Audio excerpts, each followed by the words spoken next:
জগন্নাথ বিশ্ববিদ্যালয়ের শিক্ষার্থীদের চলমান যে আন্দোলন, সেই আন্দোলনের শিক্ষার্থীদের 4টি যে মূল দাবি, দ্বিতীয় ক্যাম্পাসকে সেনাবাহিনীর কাছে হস্তান্তর, অস্থায়ী আবাসনের ব্যবস্থা গ্রহণ এবং অস্থায়ী আবাসনের ব্যবস্থা না হওয়া পর্যন্ত 70% শিক্ষার্থীকে আবাসন ভাতা প্রদান, পুরান ঢাকার বাণীভবন এবং ডক্টর হাবিবুর রহমান হল, যে দুটো হল আমাদের আছে, সেই দুইটি হলে স্টিল বেসড ভবনের কাজ দ্রুত শুরু এবং সম্পন্নকরণ।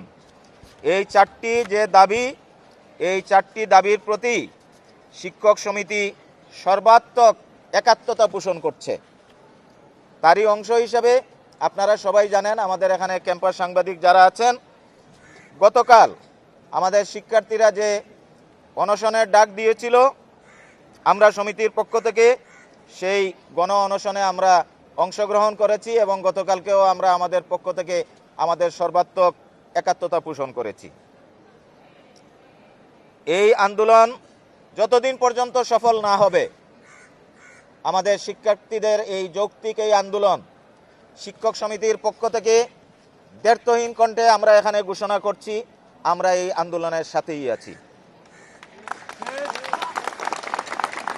এবং আমরা মনে করি, জগন্নাথ বিশ্ববিদ্যালয় শিক্ষক সমিতি মনে করে, সমসাময়িক সময়ে বাংলাদেশে আরও অনেক পাবলিক বিশ্ববিদ্যালয় প্রতিষ্ঠিত হয়েছে। সেই পাবলিক বিশ্ববিদ্যালয়গুলো শিক্ষার্থী যারা আছে তারা আবাসন সহ অনেক সুযোগ সুবিধা প্রাপ্ত হয়েছে। দুর্ভাগ্য আমাদের জগন্নাথ বিশ্ববিদ্যালয়ের শিক্ষার্থীরা এই ক্ষেত্রে প্রতিনিয়ত বঞ্চিত হচ্ছে। আমরা মনে করি, জগন্নাথ বিশ্ববিদ্যালয় শিক্ষক সমিতি মনে করে, এটা জগন্নাথ বিশ্ববিদ্যালয়ের শিক্ষার্থীদের প্রতি সুস্পষ্ট একটা বৈষম্য, যে বৈষম্যের মাধ্যমে এই দেশ থেকে আমরা ফ্যাসিবাদকে তাড়িয়েছি। আমরা আন্দোলন করে, আমরা শিক্ষক শিক্ষার্থী মিলে জগন্নাথের প্রতি এই বৈষম্য, সেই বৈষম্য আমরা নিরসন করব ইনশাল্লাহ। এই বৈষম্য দূরীকরণে শিক্ষার্থীদের যৌক্তিক যে দাবি, সেই দাবিগুলো অবিলম্বে পূরণের জন্য এবং কার্যকর পদক্ষেপ গ্রহণের জন্য সংশ্লিষ্ট মন্ত্রণালয় এবং সরকারের প্রতি আজকের এই সংবাদ সম্মেলন থেকে আমরা উদাত্ত আহ্বান জানাচ্ছি।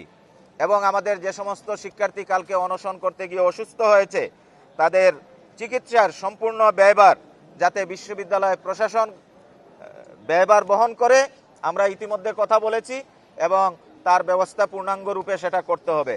আমরা ইতিমধ্যে অবগত হয়েছি, আমাদের মাননীয় ভাইস চ্যান্সেলর একটু পূর্বে আমার সাথে কথা বলেছেন, উনি মন্ত্রণালয়ে আছেন এবং মন্ত্রণালয়ের সাথে উনি বৈঠক করে আমাদের সশস্ত্র বাহিনীর কাছে ক্যাম্পাসের কাজ কিভাবে হস্তান্তর করা যায় সেই লক্ষ্যে আগামী বুধবার একটি সভা অনুষ্ঠিত হবে। উনি আমাকে মৌখিক জানিয়েছেন, হয়তো বিশ্ববিদ্যালয় প্রশাসন থেকে সেটা আপনাদেরকে অবগত করা হবে।